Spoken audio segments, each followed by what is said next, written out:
So, finally, the elections have been concluded, at least from what we know. Once Inec declares anyone who wants to contest whatever will have to go to the courts. But then let us look at what happened, because Lagos State is a focus. Lagos State has never been the focus like how it is right now. Lagos State is on the forefront. That is because of what happened during the presidential election. It kind of shone light on Lagos State. And some group of people who will often say Lagos is no man's land quickly, wanted to jump on this, and the narrative changed. This kind of prompted certain individuals who have always been the tools of politicians. They are called Agberos thugs. And of course, some Yorubas are already having some kind of resentment towards this Lagos is no man's land, this Igbo thing, Omoibo thing. They got angry. And I think some of them decided to walk out of the Labour Party thing.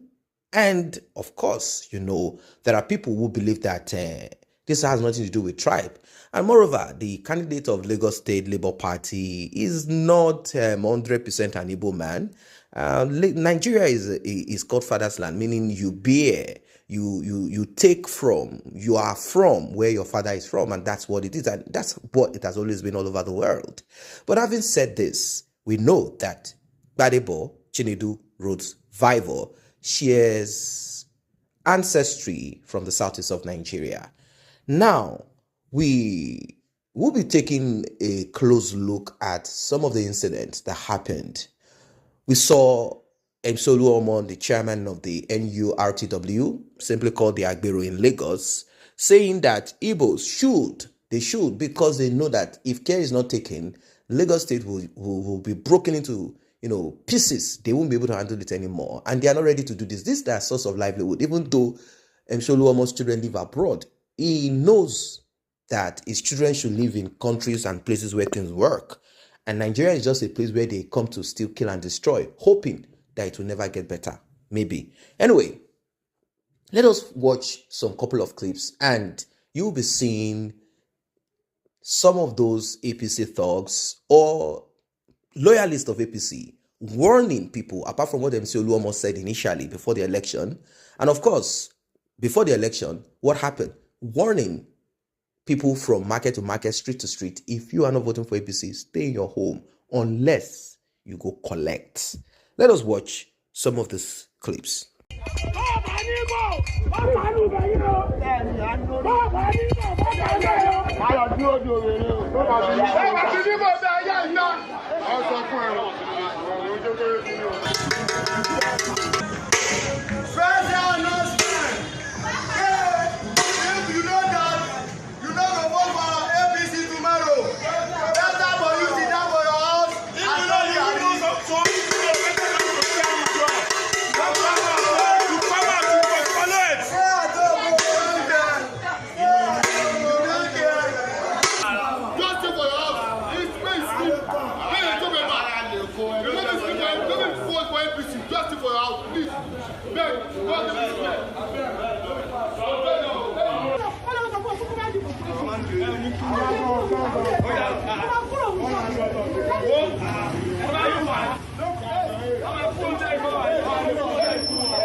Just downstairs for a second. Okay. So we're stopped at my polling unit. We're stopped in his polling unit just now for trying to vote. Say what see. Most of them, when the man when the same close to your guardian, I got it 2 by 2 the night. They start you say you vote for Labour Party, right? Imagine. See they stop him. Because they vote for Labour Party, now they see him. Enough is enough for APC. Yes. It's too much for them. Yes. Washu is there beating people. Washu Ayinde, the musician, is there beating people. He want to take pulling voting material into his president. You mean Kwan? Kwan one, yes. Now so, and the place. Now so.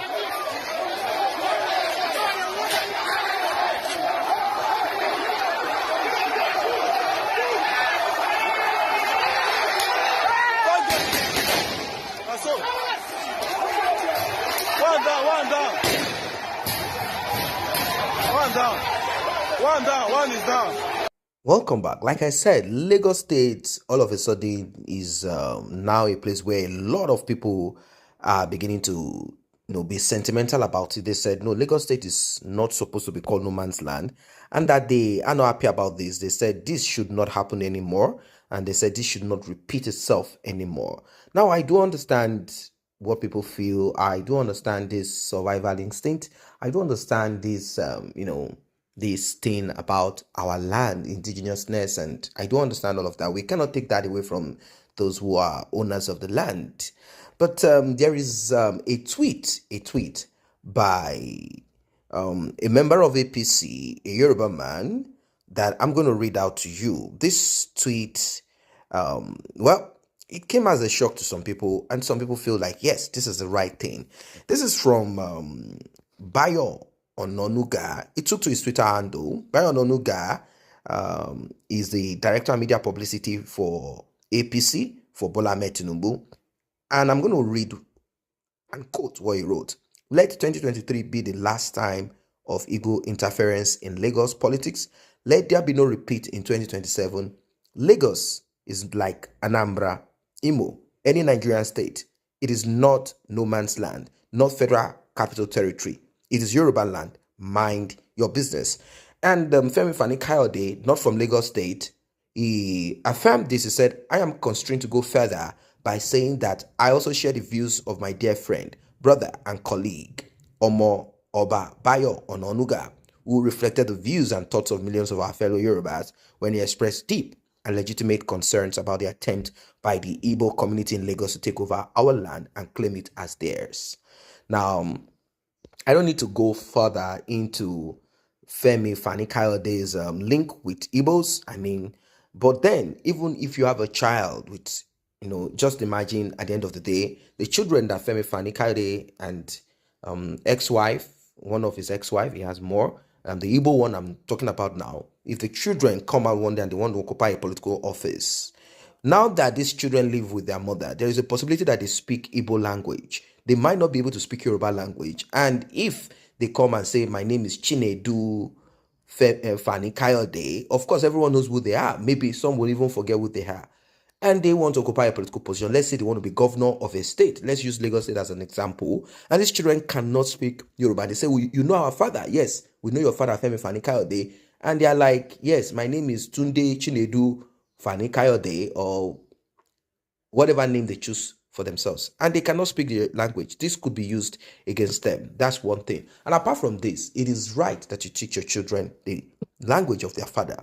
It's very important. Very, very important. As long as your father is alive, even if your father is not alive, just give them that extra by teaching them. So, now let us listen to what Gbadebo Roosevelt said about the just concluded elections when he was asked if he would be congratulating, if he will be making the call, if he will be calling Sanwo-Olu, who has been declared as the winner. Let's hear what he has to say. I completely condemn the entirety of this election in every clear term. This was a sham of an election. It was a compromise. It was an illegality that has not been perpetrated in Lagos since I've been born. This was an election where entire agents of a party were chased away from their polling units. This was an election where people were standing, and if you came to vote and you were not Labour Party, they were beating you. I've had to pay the bill for over 12 people. One was in concussion, he just woke up today. One's leg is completely broken, he has to go into surgery. And I've been doing this entire morning. I cannot even transfer money again because I'm done transferring just on hospital bills.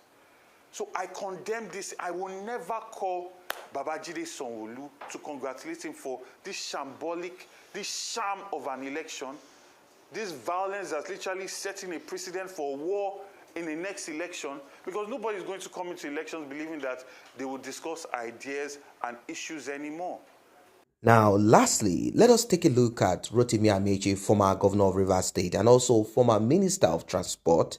Let us take a look at the allegation that he put forward against the governor of Rivers State, Nyesom Wike, and also a member of Bola Ahmed Tinubu's camp, APC. He alleged that one member in Bola Ahmed Tinubu's camp was the one who worked to nominate the Inec chairman, Yakub Mahmoud. And not just that alone, he also said that the governor of Rivers State, Nyesom Wike, and the chairman of Inec know each other and that they have worked hand in hand previously in the Ministry of Education, whatever that means. People often would know people. So he said the friendship that he had back then somehow favored Wike, that both of them are working hand in hand to make sure that Rivers State mandate is stolen. This are the accusation coming from Rotimi Amechi. And one will wonder, like a lot of people are wondering, how come Rotimi Amechi, a member of APC, all of a sudden is saying and talking and doing things against his party? Is this anti-party action? But according to him, he has more to say. He said he knows more of whatever it is. Did something happen in APC? Did something happen to him that brought about it? Or, according to what we are hearing, he has this hatred. There is this hatred, deep core hatred that he has against Bola Ahmed Tinubu and his performance, his action, and many other things. He has this hatred towards him. And probably is among those group of people who felt or believed that they should work in a different way. Of course, we observed and we saw that it was not even in Bola Ahmed Tinubu's APC campaign. Is it done or not? Is it done totally? Is it going to join Labour Party? What's going to happen now that Bola Ahmed Tinubu is the president? At least he has been announced as the president of Nigeria. Let us listen to Rotimi Amechi. The person who nominated him for appointment is a member of Tinubu's camp. So what are you expecting? Success? Here in Rivers State, Mahmoud worked on that Wike as executive secretary of Third Fund. So what you're having in Rivers State is that APC, SDP, and others have contested election not against PDP. Well, you've heard it all, you've seen it all. What are your thoughts about everything that transpired? The elections, are we going to say the threats and all of that? The Labour Party governorship candidate for Lagos State said he will be taking this to the court. I do not know if this is going to see the light of the day anyway, but is there a crime trying? What are your thoughts? Don't forget to like and share this video. Don't forget to subscribe to this channel if you're new here.